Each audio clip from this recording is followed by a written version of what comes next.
네, 정치권 이슈와 정책 분석을 통해 여론의 심장을 저격하고 민심의 흐름을 날카롭게 꿰뚫어 보겠습니다. 여심 저격.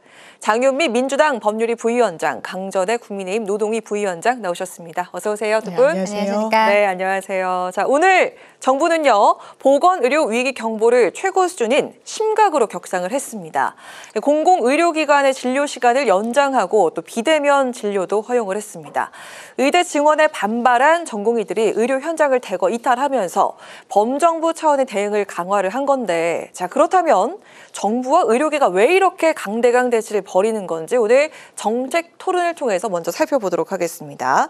자, 오늘 좀 이 내용에 대해서 정책 토론을 좀 벌여볼까 하는데 하나하나 좀 질문을 쪼개서 드려볼까 하거든요. 먼저 장윤미 부위원장님께 질문 드리겠습니다. 정말 우선 우리나라 의사 수가 정말로 좀 부족한 건지 이게 좀 궁금한데, 정부는 의료 취약 지역의 의사 수가 전국 평균 순위 되려면 5,000명이 필요하다. 5천여 명이 필요하다. 이런 입장입니다. 게다가 고령화를 감안하면 2035년에 의사가 15,000명이 부족하다. 이렇게 입장을 내놨는데, 하지만 그 의사협회는 국민 1인당 외래 진료 횟수와 입원 일수가 OECD 국가 중에서 1, 2위다. 이렇게 반발을 하고 있는 그런 상황인데, 자, 이번 사안 좀 어떻게 보셨는지 들어볼까요? 일단 정부랑 의사협회는 각각의 입장에 맞춰서 시뮬레이션을 우리가 정확하게 해봤을 때 의사수 부족하다, 아니다, 넘친다 이렇게 맞서고 있거든요. 그렇다면 국민들이 어떻게 인식하고 있는지, 그리고 우리가 의료 서비스를 어떻게 실제로 이용하고 있는지 국민들이 느끼는 지표가 중요하지 않겠습니까?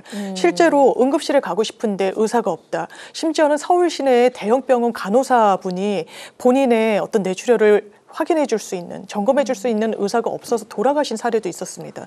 그렇다면 의사수가 충분하다고 이야기할 수 있을 것인가? 최소한 체감되지 않는다라는 거예요. 그렇다면 정부의 방향성은 전 맞다라고 봅니다. 네. 그렇기 때문에 이게 국민의 생명을, 환자들의 어떤 생명을 볼모로 이렇게 집단 파업하는 거 아니냐라는 불만의 목소리 분명히 나오고 있으니까요. 네. 그런데 강론으로 들어갔을 때는 상당히 아쉬운 부분이 있는 것 같습니다. 아쉽다. 의사수 2,000명? 이 부분은 왜냐하면 과거에도요, 야당이 10년에 점차적으로 해마다 400명씩 좀 늘려보자라고 했을 때 그 당시에 국민의힘 원내대표 되시는 주호영 원내대표의 입장이 이거 너무 졸속이다. 이거 의사협회랑 협의라도 했냐. 굉장히 반발했었거든요. 그런데 지금은 사실 아주 합리적 근거 없이 한꺼번에 2,000명. 그럼 의사협회의 반발은 당연히 예상되는 것이었는데, 그러면 그 예상되는 반발의 공백을 메울 수 있는 대안은 있었는가? 그 2,000명과 관련해서는 정말 한 해 수용이 가능한가? 이런 부분에 대한 디테일한 좀 면밀한 검토는 없어 보입니다. 네, 지금 화면에도 나가고 있는데 2029년, 방금까지 나왔죠. 2035년까지 10,000명이 충원이 된다 이렇게 나오고 있습니다. 그 말씀드린 것처럼 의사를 해마다 2,000명씩 늘리는 게 적정한지에 대해서도 공방이 뜨거운 상황인데, 우리 정부는 KDI 등 국내 최고 전문가들이 연구한 결과다. 자, 이렇게 주장을 했습니다. 의사협회는 또 의료의 질 등 다양한 요인을 고려하지 않아서 이게 비과학적인 수치다. 자, 이렇게 반박을 했는데, 자, 어떻게 보셨습니까? 2,000명의 증원 규모가 적절한가요? 글쎄요, 지금 의사협회에서는 이게 뭐 비과학적인 방법이라고 이야기를 하고 있는데요. 정부에서 KDI라든지 서울대학교 보건사회연구원에다가 이 용역을 줬을 때는 거기서 비과학적인 방법을 썼을 것이라고 국민 한 사람으로서는 생각하지 않고 있습니다. 기본적으로 우리 대한민국에서는 98년 이후로 27년 동안 의대 정원이 단 한 명도 늘지가 않았거든요. 그렇기 때문에 지금 의사의 정원에 대해서 이제는 좀 더 늘려야 되는 게 아니냐. 대한민국의 인구수는 계속 감소를 하고 있는 것은 사실입니다. 하지만 누구나 다 알고 있듯이 고령화가 진행을 되면서 사실은 의사에 대한 수요는 오히려 더 높아지게 되는 상황인 거죠. 근데 지금 문제는 또 뭐냐면요. 젊은 의사의 비중이 굉장히 줄어들고 있어요. 말씀드린 것처럼 27년 동안 의사 정원이 단 한 명도 늘어나지가 않았었기 때문에 지난 10년간의 그 통계를 보면은요. 20대 의사의 비중이 10%에서 한 4.7% 정도로 또 60대 이상의 경우에는 10%에서 19%로 오히려 좀 나이가 많은 의사분들이 더 늘어나는 이런 경향이 있습니다. 고령화가 함께 되고 있네요. 예, 그렇습니다. 그렇기 때문에 지금 대한민국에 있어서 고령화가 계속되고 있고 의사에 대한 수요들 이런 것들이 계속 늘어날 것으로 예상이 되는데 젊은 의사들이 계속 줄어들고 있다는 것이죠. 비율적으로요. 그러니까 그 부분에 있어서도 지금은 의사 수를 증원을 해야 되는 것이 아닌가라는 생각을 사회적으로 걸 우리가 좀 합의를 해야 된다고 생각을 하고요. 해외 사례를 봤을 때 미국 같은 경우에는 2000년 기준으로 한 18,000명 정도의 의사가 있었습니다. 그런데 2021년에 28,000명으로 10,000명 정도를 늘리는 이런 정책을 펼쳤거든요. 프랑스의 경우에도 2000년에는 3,850명 정도가 있었는데 2020년에는 1만 명으로 6,000명을 넘게 증원을 했습니다. 하지만 말씀드린 것처럼 한국에서는 지금 27년 동안 의대 증원에 대해서 어떠한 정책적으로 아무것도 없었던 것은 아니지만 사실은 그동안은 의사단체에서 계속적인 반발이 있었기 때문에 단 한 발짝도 앞으로 나가지 못한 부분이 분명히 있는 것이거든요. 그래서 이번에는 조금 더 전향적으로 가야 되지 않을까라고 생각하고 있습니다. 네, 저 또 그런 거 하면 의사 증원으로 이게 또 교육의 질이 떨어질까 하는 그런 걱정도 있습니다. 의사협회는 교수진과 또 교육시설이 부족하다. 2025년에 정원 확대는 350명만 하자. 자, 이렇게 얘기를 했습니다.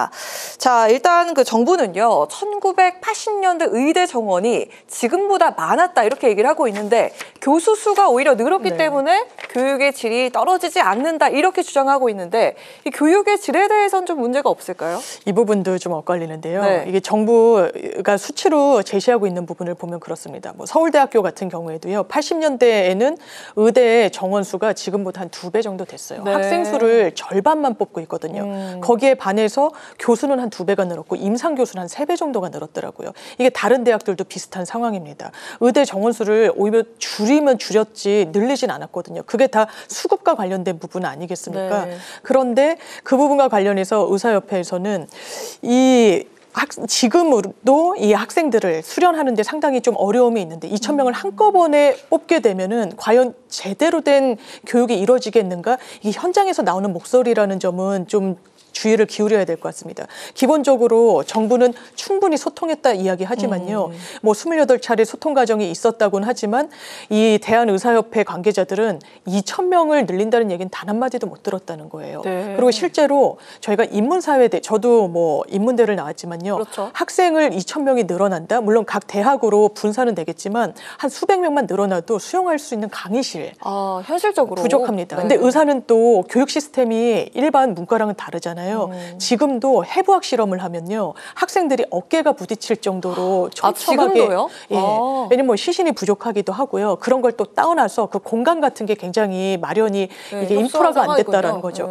그런데 갑자기 이 많은 학생들이 각각의 어떻게 배분될지도 강론이 정해지지 않은 상태에서 필요하니까 무작정 뽑겠다. 의사협회가 당연히 반발할 수 있는 부분이 있다고 봅니다. 당장 내년인데요, 그죠? 그렇죠. 그래서 그 방향성은 맞지만 이게 너무 좀 거칠었다. 그렇기 때문에 혹시 총선을 앞두고 어떤 국민 여론을 의식한 행보 아니냐 이런 이야기까지 나오는 게 아닌가 좀 싶습니다. 네, 좀 이런 논의에 대해서 의협은 정부가 일방적으로 결정했다 이렇게 비판을 또 했습니다. 그래서 대통령실은 또 의협과 공식 소통 채널을 통해서 28차례 논의를 했다. 자, 이렇게 밝혔고 또 그 이외에 사회 각계각층과 130차례 이상 충분히 소통을 했다. 이렇게 선을 그었습니다. 지금 그 양측의 주장이 상반된 것 같은데 어느 쪽 말이 맞는 거죠? 그렇죠. 지금 의협 측에서는 정부는 의사협회와 공식적인 채널로 이미 28차례 정도 협의를 했다라는 이야기를 하고 있습니다. 하지만 의협에서는 뭐 공식적이지 않다라고 이야기를 하고 있는데요. 이번에 정부에서 나온 그 정책 패키지가 있습니다. 의사들이 원하는 수가 인상이라든지 의료사고에 대한 어떠한 부담을 완화한다든지 근무 여건을 개선한다든지 이런 것들이 정부는 의사협회와의 어떤 공식적인 채널을 통해서 그리고 그 이외에 시민사회 각계각층 한 130여 차례의 토론회를 통해서 나온 결과물로서 이번 정책 패키지를 만든 것이거든요. 그런데 지금 의사협회에서는 뭐 공식적인 채널이 아니다라는 형태로 이야기를 하고 있는데 글쎄요, 저는 그게 사실인지 잘 모르겠고 또 정부에서 지금 하는 얘기는 의협에 공문을 보냈다고 합니다. 1월 15일경에 의협에 공문을 보내서 그렇다면 공문이면 공식적인 루트 네, 아닐까요? 의협에서 정부에서 의대 정원의 규모에 대해서 답변을 달라고 했는데 현재까지도 의협에서는 거기에 대해 공식적인 답변도 없는 상황이라고 합니다. 네. 그렇다고 하는데 지금 의협에서 그동안에 있었던 뭐 대화 채널이라든지 이거에 대해서 공식이 아니다라고 이야기하는 것은 조금 받아들이기 어렵지 않을까라고 생각을 합니다. 네, 자 그리고 또 의사가 늘면 필수 지역 의료를 살릴 수 있느냐 하는 것도 또 하나의 큰 쟁점이 아닐까 싶은데 정부는 말씀하신 것처럼 수가를 올려주고 계약제로 지역 근무를 유도하면서 필수 의료에 5년간 10조 원을 투입하겠다 이렇게 강조까지 했습니다. 반면에 또 의사협회는 지역과 필수 의료로 가기보다 오히려 과잉 진료가 늘고 의료비가 증가할 것이다 이렇게 부작용이 있을 것이다 내다봤는데 필수 그리고 지역 의료를 좀 살리려면 좀 어떤 장치 어떤 도구가 필요할까요? 어떤 게 필요할까요? 수가의 현실화가 필요할 것 같습니다. 네. 지금 저희도 병원을 가보면 대단히 인간적인 배려를 받는 데는 그렇죠. 인상받기 어렵죠. 병원 그래서 더 자주 가는 것 같아요. 예, 네. 그래서 큰 수술을 받아도 굉장히 좀 기계적으로. 근데 그런 여건이 조성돼 있다는 겁니다. 왜냐하면 의료 수가가 비교적 낮게 책정이 돼 있어서 외과 수술을 하든 소아과를 보든 굉장히 많은 환자를 봐야지만 그나마 수익을 맞출 수 있다라고 이야기를 하고 있거든요. 그렇다면 이 부분에 대해서도 보완하면 될 것 같고요. 지금 의사협회에서는 의사수 더 늘 필요 없다. 저출생 문제가 심각하지 않느냐. 인구수 자체가 급감하는데 왜 의사를 더 뽑느냐라고 하는데 그럼 오히려 반대로 고령화에 진입하고 있죠. 과거보다 훨씬 또 이 기대 수명이 늘어남으로 인해서 그 부분에 대한 보완책도 사실 의사협회도 좀 뒷짐지고 있을 부분은 아니라는 생각이 듭니다. 또 하나 이번 사태를 계기로 드러난 문제 하나가요. PA 간호사라는 네. 게 있습니다. PA 간호사라는 건 의사들이 원래 하는 업무를 좀 분담해가지고 보조하고 지원해주는 간호사 직역을 이야기하는데요. 이 지금 이를테면 심정지 상태의 환자가 들어왔다. 네. 의사들은 현장에 없어요. 지금 다 파업을 했거든요. 그러면 PA 간호사가 이 시술을 하는 때 하나하나가 다 불법입니다. 불법 의료행위예요. 왜냐하면 처방을 하고 진료를 하는 건 의사만 할 수 있거든요. 그래서 도입하려고 했던 게 간호법이었던 겁니다. 그렇죠. 실제로 당뇨병 환자들 일상적인 관리가 필요하죠. 뭐 그런 환자들을 어떤 의료행위를 자그마한 것만 하더라도 우리나라 현행 의료 시스템에서 불법이니까요. 네. 그런데 지금 PA 간호사들이 그렇다면 환자가 정말 죽음이 임박하고 정말 고통에 시달리는데 손 놓고 있어야 됩니까? 근데 과거에도 의약분업으로 의사들이 대량으로 파업을 하고 했을 때 다시 현업으로 복귀해서는 이 PA 간호사들을 고발하고 이런 전례가 있었거든요. 불법 의료 행위를 했다. 우리의 공백을 메운 부분에 대한 어떤 괘씸죄의 성격이 있어 보여요. 그렇다면 이런 부분이 계속 해마다 의사들의 어떤 파업이나 집단 행동이 있을 때 되풀이 되는데 이런 간호법 제정에도 좀 윤석열 정부가 전향적으로 나서주시길 바랍니다. 네. 자, 이런 가운데 의료 공백으로 수술과 진료에 차질이 생기면서 업무 복귀 명령을 내린 정부는 사법조치 카드를 꺼내 들었습니다. 형사 책임뿐 아니라 의료 서비스를 받지 못하는 손해에 대한 민사소송까지 거론이 되고 있는 상황인데 자, 전공의들의 집단 행동에 대한 사법 처리가 현실적으로 가능해질까요?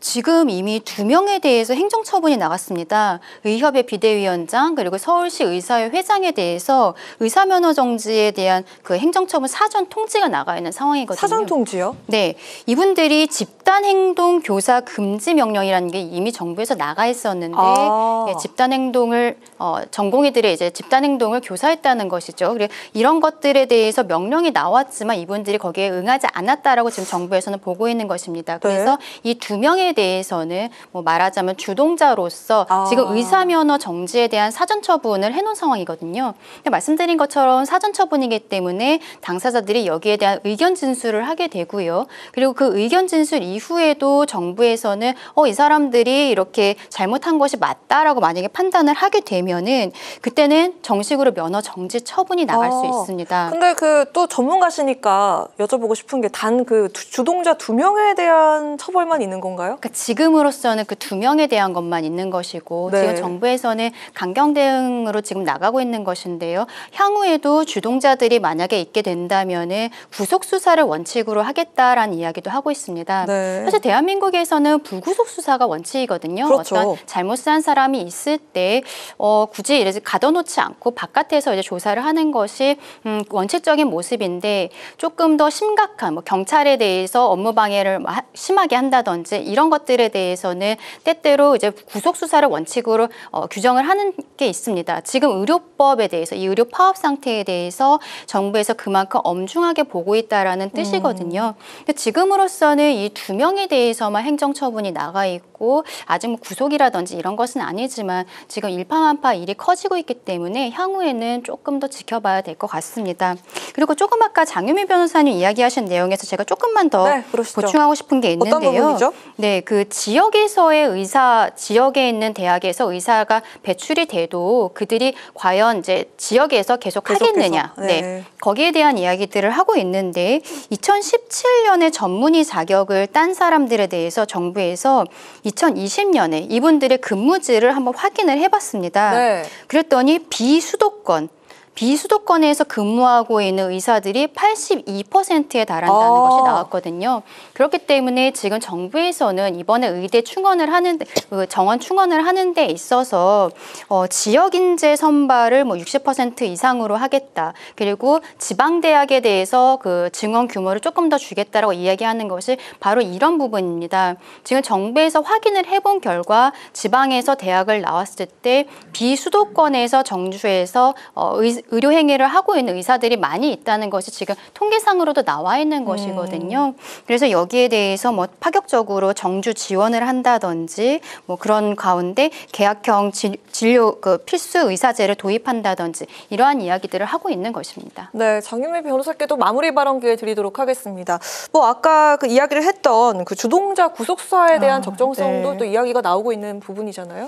지금 이런 문제는 정치로 풀어야죠. 법으로 푸는 게 아니라고 생각합니다. 법과 원칙 중요하지만요. 지금 의사들 집단 반발할 때 사실 뻔하게 예상되는 수순이었어요. 네. 그렇다면 정부로서는 이렇게 전격적으로 2,000명의 의대 정원을 올릴 것 같았으면 의료 공백이 예상되는데 어떻게 이 부분을 보완할 것인지 이런 부분에 대한 대비책이 당연하지만 책임 있는 정부라면 있었어야 된다고 생각합니다. 그런데 의료 공백이 생기고 업무 개시 명령 내리지만 제대로 따르지 않을 겁니다. 지금 다 현장을 이탈하고 있죠. 반발하고 있고 강대강으로 치닫고 있는데요. 지금 법무부 장관까지 나와서 이야기를 하는 부분을 보면 엄단 수사하겠다. 나아가서 구속 수사를 원칙으로 하겠다. 그렇지만 업무 복귀 명령에 따르면 기소유예 선처를 해주겠다. 이걸로 의사들의 마음을 움직일 수 있을까요? 이거는 본인들의 향후 이해관계가 굉장히 맞물려 있는 부분인데요. 그렇다면 대화로 풀어야 되고 이런 부분에 대해서 법과 원칙만 찾을 것 같으면 정치가 뭐하러 필요하겠습니까? 좀 묘책을 의사협회도 뭐 당연하지만 좀 양보를 하면서 좀 묘책을 찾아 나갔으면 좋겠습니다. 네, 이 정책 이야기는 이쯤에서 마무리를 하도록 하고요. 저 두 분이 또 기다리셨던 정치 현안도 살펴보도록 하겠습니다. 자, 오늘 민주당은 6번째 공천심사 결과를 발표했습니다. 박홍근, 천준호 등 친명 의원들이 단수 공천을 받고 비명계 의원은 상당수 경선을 치르게 됐습니다. 또 앞서 노웅래 의원은 컷오프에 반발해서 단식 농성에 들어갔죠. 또 오늘 국민의힘도 공천심사 결과를 발표해서 86 운동권 출신 함은경 회장을 민주당 정청래 지역구인 마포 을에 공천을 했습니다. 자, 여야 공천 과정 각각 어떻게 좀 평가를 하십니까? 요즘에는 민주당 공천 과정이 참 재미있다고 해야 많은 될까요? 회자가 좀 되고 있죠. 네, 너무나 정말 할 얘기들이 많은 상황이어가지고 저희 코너에서도 거의 한 20-30분 중에 대부분을 차지합니다. 그래도 국민의힘 얘기를 해야 되니까 저는 먼저 얘기해 주시죠. 지금 국민의힘에서는 김연아 전 의원에 대해서 조금 뭐 내분이 있는 거 아니냐 얘기가 나온 게 있는데요. 김연아 전 의원이 고향 정해 예비 후보로 등록을 했고 단수 공천 지역으로 발표가 났습니다.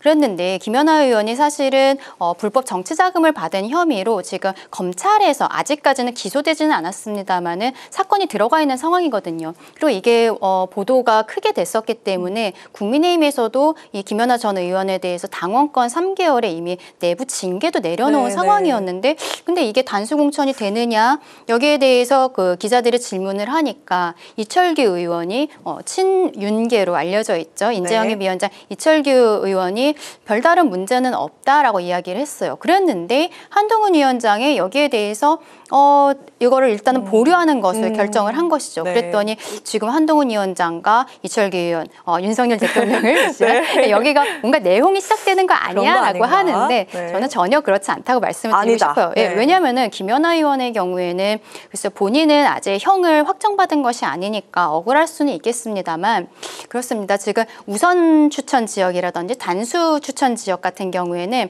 공관위에서 결정을 한다고 해서 바로 그대로 끝나는 것이 아니라 비대위원회에서 다시 한번 확정을 하게 되어 있거든요. 네네. 그렇기 때문에 저는 공관위에서 지금 이철규 위원장이 한 이야기는 공관위 자체의 경선에서의 룰이라든지 여기에 있어서의 법적인 문제, 규정적인 문제가 없었다라고 이야기를 한 것에 불과하다고 생각을 하고 한동훈 위원장의 경우에는 저는 국민의 눈높이에서 본 것이라고 생각을 합니다.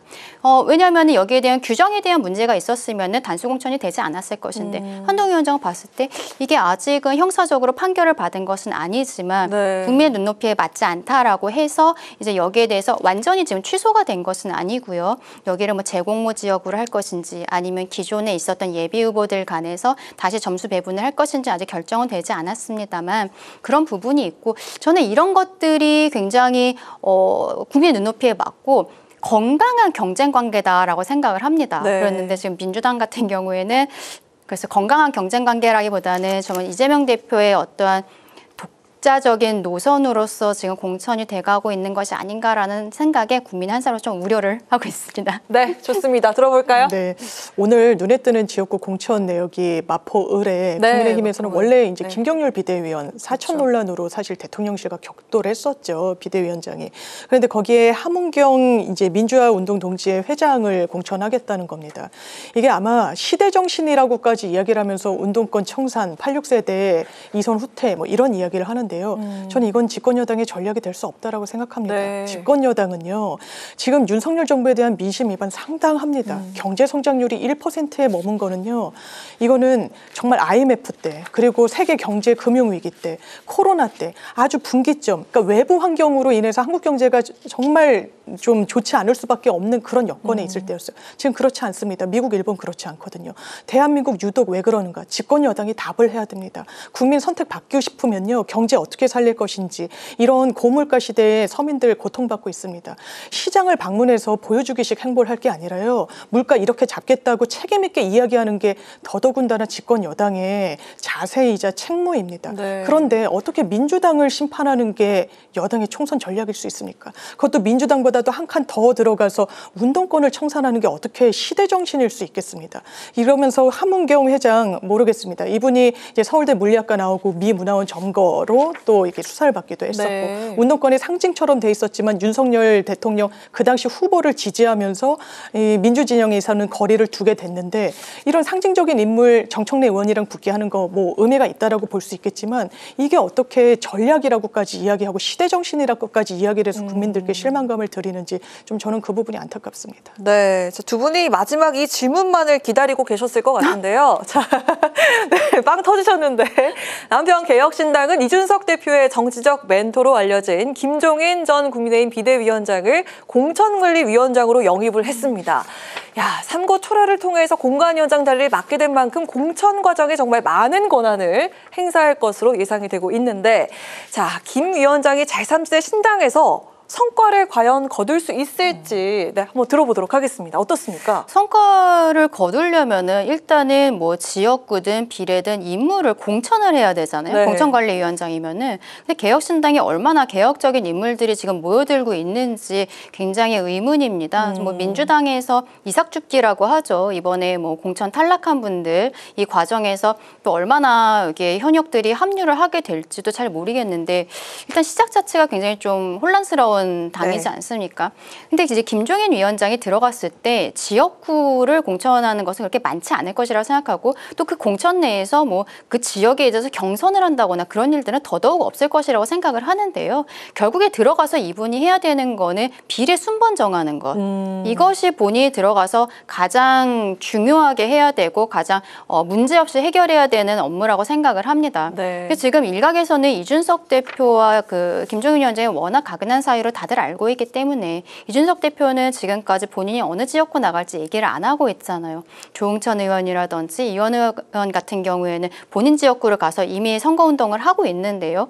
그래서 이제 일각에서는 김종인 위원장이 들어와서 이 당을 살리기 위해서는 결국에는 이준석 대표를 비례로서 국회로 입성시켜야 된다는 어떤 논리를 만드는 것이 아니냐라는 의혹들이 있거든요.